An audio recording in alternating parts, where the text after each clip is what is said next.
সকাল সকাল ব্রাশ করে এসে দেখি চা হয়ে গেছে। চাটা মনে হচ্ছে বাবাই করেছিল। চলো তাহলে চা খাওয়া যাক সকালবেলা। আর এইদিকে দেখি মা এখানে ঠাকুরকে জাগিয়ে কি খেতে দিয়েছে, তারই কিছু ক্লিপ তোমাদের সাথে শেয়ার করলাম। তো যাই হোক, চাটা কিন্তু আমি ঢেলে নিচ্ছি চা খাওয়ার জন্য। সবাই কিন্তু চা নিয়ে ওখানে বসে গেছে আর গল্পও শুরু করে দিয়েছে, শুধু আমি বাদে। আর আমি দেখো চা নিয়ে এখানে চলে এসেছি, এখানে সবাই চা খাচ্ছে আর এখানে ফোনে কিন্তু হরিনাম চলছে। আর আমি বাসন ধুয়ে রেখেছিলাম, বুড়াকে বললাম নিয়ে এসে রাখতে, বুড়া কিন্তু নিয়ে এসে রাখলো, ওটা প্রচণ্ড ভারী ছিল। আর এইদিকে আমি তারপরে ঘর পরিষ্কার করতে শুরু করে দিয়েছি। এরপরে স্নান টান করে আজকে আমি আর বুড়া বেরোবো, সেই জন্য তাড়াতাড়ি কাজ সারা হচ্ছে। আর চলো বেরোবো তো বললাম, শাড়ি তো পারতে হবে, তাই বুড়াকে নিয়ে চলে আসছি ওপরের রুমেতে, শাড়ি পেরে দিতে বলছিলাম। আর বুড়া তো কিছুতেই আসবে না, আমি বলি আমার তো একটাও শাড়ি নেই নিচে। আর এই দেখো শাড়ি আছে কত, কিন্তু আমার একটাও শাড়ি আর ভাল লাগে না, এগুলো অনেকবার করে পরে ফেলেছি। তার মধ্যেই একটা বেছে নিয়ে এলাম, এসে স্নান টান করে এখানে মালা করব বলে সেই জন্যই রেডি হচ্ছিলাম, মানে মালাটাকে স্নান করাচ্ছিলাম আর কি। সেই জন্য প্রথমে গঙ্গা জল দিয়ে চন্দন দিয়ে ধুয়ে নিয়ে গুরুদেবের পায়ে ঠেকিয়ে আর আমি কিন্তু মালা করতে বসে পড়েছি।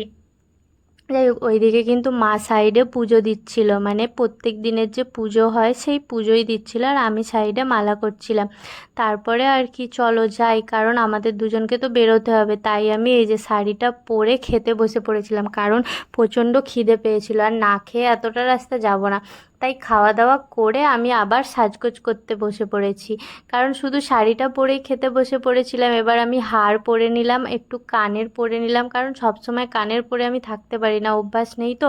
আর এই যে দেখো আমার বুড়া কিন্তু 2 মিনিটেই রেডি হয়ে গেছে, আর আমার রেডি হতে কত টাইম লেগে গেল। চলো এই যে বুড়ার ফুল লুক আর এটা হচ্ছে আমার ফুল লুক। এবার কিন্তু চলো যাওয়া যাক। আর কোথায় যাচ্ছি তোমাদেরকে তো বলাই হলো না, আজকে যাচ্ছি দিদিভাইয়ের বাড়িতে, আমি আর বুড়া। আমি কিন্তু স্টেশনে দাঁড়িয়ে আছি, আর এই যে দেখো ট্রেন লেট হচ্ছে বলে ও কিন্তু এখানে বসে পড়েছে। আর আজকে কিন্তু আকাশটা দেখো পরিষ্কার আর রোদটাও প্রচণ্ড, তার মধ্যেই দেখো কথা বলতে বলতে আমাদের ট্রেন ঢুকে গেল। আর ট্রেনটা কিন্তু অনেকটাই লেট করেছে, আর গরমের মধ্যে খুবই কষ্ট হচ্ছিল স্টেশনে বসে থাকতে। আর এই যে ট্রেনটা তো ঢুকেই গেল, আর আমরা কিন্তু ট্রেনের মধ্যে উঠেও পড়েছি। আর বেশিক্ষণ লাগে না দিদির বাড়ি এখান থেকে যেতে, 2-3টে স্টেশন, তাও সব স্টেশনে তো এই ট্রেনগুলো থামেই না। আর এই যে দেখো বাইরের ওয়েদারটা কি সুন্দর না, দেখতে সুন্দর লাগছে, কিন্তু সূর্য মামা এত রোদ দিয়েছে সহ্য করা যাচ্ছে না। তারপরে তো আমরা ট্রেন থেকে নেমে পড়েছিলাম, দেখলাম ওই ট্রেনের কোনো একটা বগিতে কিছু একটা প্রবলেম হয়েছিল, তাই কত পুলিশ চলে এসেছিলো, আপাতত মনে পড়ছে না কি প্রবলেম হয়েছিল। তার মধ্যেই আমরা কিন্তু এই রোদের মধ্যে হাঁটতে শুরু করে দিয়েছি, স্টেশন থেকে বেরিয়েই কিন্তু আমরা অটো ধরবো, না হলে তো দিদির বাড়ি অনেকটাই হাঁটতে হয়। আর ওকে তো ভিডিও করে দিতে বলছিলাম বলে রেগে যাচ্ছিল, কারণ রোদ প্রচণ্ড ছিল, কষ্ট হচ্ছিল।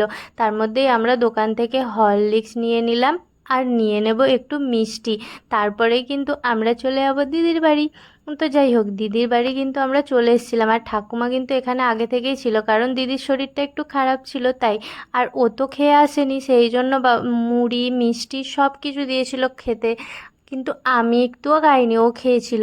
আমি এখানে জল খাচ্ছিলাম, মানে শরবত করে দিয়েছিল ঠান্ডা ঠান্ডা, সেটাই খাচ্ছিলাম। তারপরে মিষ্টিকে নিয়ে আমি দিদিদের ছাদটা ঘুরতে এলাম, কারণ দিদিদের বাড়িতে কাজ হচ্ছে, নতুন সিঁড়ি হয়েছে, তাই আমিও ছাদে ঘুরতে চলে এলাম মিষ্টির সাথে। মিষ্টি আমাকে সব কিছু ঘুরে ঘুরে দেখাচ্ছিল। তারপরে আমাদের ঘোরা হয়ে যেতে আমরা কিন্তু নিচে চলে এসেছিলাম, এসে আমি একটু খুন্তি নাড়ছিলাম, আর তারপরে আমাদের দুপুরের খাওয়া দাওয়া করতে বসে পড়েছিলাম সবাই মিলে। দুপুরে কিন্তু হয়েছিল বেগুন ভাজা, আর একটা সবজি হয়েছিল, মনে পড়ছে না সেটা কি, আর চিকেন হয়েছিল। ভেবেছিলাম খাওয়া দাওয়া করে গল্প করব, কিন্তু ঘুমিয়ে পড়েছিলাম, আর ভাত ঘুম দিয়ে উঠেই কিন্তু দেখি চা হয়ে গেছে, আর সবাই মিলে আমরা কিন্তু চা খেতে বসে পড়েছি, কারণ এরপর আমাদেরকে বাড়ি যেতে হবে। আর বাড়ি যাওয়ার জন্য দেখো আমরা কিন্তু স্টেশনে চলে এসেছি, আর অনেকটা কিন্তু সন্ধে হয়ে গেছে। যাই হোক, আমরা কিন্তু ট্রেন থেকে নেমে পড়েছি।